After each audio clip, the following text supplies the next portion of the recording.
Today I'm making Indian breakfast, which is called a paratha. And you need a special, it's wheat flour, but you need a special one. It's called roti flour or atta flour, and it's wheat, but it's milled wheat. So it has a slightly different texture to it. I learned to make roti sort of growing up, helping out at the Gurdwara, which is like this Indian Sikh temple where they serve meals every day to everybody. And so roti is one of the things that you can help out and make with. And you have to keep your head covered, and all the older ladies there, I remember, sort of giving me smacks on the back, saying that my rotis were too small because my hands were so small. So they weren't necessarily the nicest teachers there. It's just that I really loved cooking, so I hung in there. But definitely my cousins and friends were too intimidated to go into that kitchen of women who really knew what they wanted to do. And if you didn't do it their way, you were literally getting smacked on the back.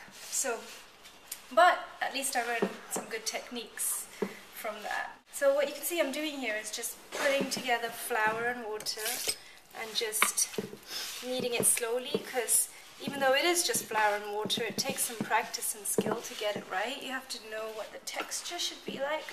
If it's too soft, then it's really hard to roll out. If it's too hard, you start getting shoulder ache because it's so hard to roll out, and the roti tastes kind of dry and tough. So now we're going to knead this, and it takes a little bit of effort to get it right. And actually, you just want to put a little bit of water on it, like that, and just leave it for like 10 seconds so the water goes in there. This is a really cool bread. It's like instant gratification, instant satisfaction. There's no yeast, it doesn't need to rise, you don't have to wait 10 seconds at the most for that water to go in there, and then you have your own homemade bread. So I'm going to knead it. I like to take it to the floor so I can really get into it, and just do that with my fist for a couple of seconds, and then just turn it. It is like India. All of the cooking is done on the floor in India, which really is supposed to be better for you. Like for instance, your shoulder doesn't get too much pressure on it when you come down this way. I'm pretty small, and so a lot of people think I'm not strong enough, but I'm pretty strong and I can make it through. But for sure, I do not cook there every day anymore. I have trained my guys to do that. So you take a ball of dough like that, and you really want to work it, give it like between your palms. You really want to put some pressure on it, and use a little bit of the dry flour and get a nice flat disc shape. And today I'm going to use dried fenugreek leaves inside of here. It's a spice, or a herb rather, a dried herb. It's quite bitter but really addictive and delicious at the same time. And this is really a very typical breakfast dish in Punjab. The Indian word for it is Methi.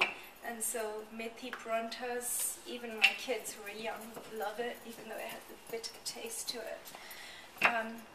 So what you do is you roll it out like that, and you put a little bit of ghee, and as with Indian food, you really need to like feel what you're doing. It's a real sensory experience, you know, you can't be afraid to get your hands involved. That's about the size of the taco. I'm going to sprinkle the fenugreek leaves on. Like that. And this dough can be made a day ahead, 2 days ahead, so you can make it and make breakfast for 3 days even. And then I'm going to sprinkle a little bit of salt on there as well, like so. And, you know, you can keep going, you can add other spices, you can add some dried chilies, you can get as creative as you want. You could add fresh herbs to this. I'm rolling it a little bit to give it a flaky texture when it cooks. Flatten it out a little bit.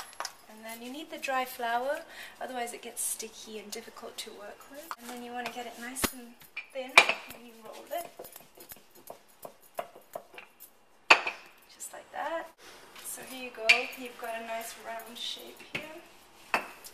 And And then just between the palm of your hands, you dust off all the dry flour like that. And then it goes onto the hot tawa. So it's only going to be about maybe 35-40 seconds on one side, and the dough starts to bubble a little bit over here. And that's when you know that it's time to turn. So you turn it, and you'll see it sort of browned a little bit on this side. And then you give it another maybe 35-40 seconds, and you can really smell the fenugreek leaves, the herbs. And so I'm going to just put a little bit of ghee on, and if you don't want to, you can leave it out. It does give it a little bit of a crispy taste. And then I'm going to turn it over once so that side gets a little bit of ghee and browned. And then you do that again. And the variations on this paratha are endless. You can put potatoes in it, you can put ground meat in it, you can put cheese in it, you can put, like I said, herbs and many different spices in it too. You can put daikon in it. That's really one of my favorite ones, grated daikon. It's ready, and you serve it with plain yogurt, and really if you have one of those for breakfast, you're good for a couple of hours. I'm going to show you how to eat it as well. As a kid, I actually had it with a side of butter, but now probably can't afford to eat just whole sides of butter. So you break it off and you just dip it in the plain yogurt, and you scoop it up like that, and you eat it. And it's really good.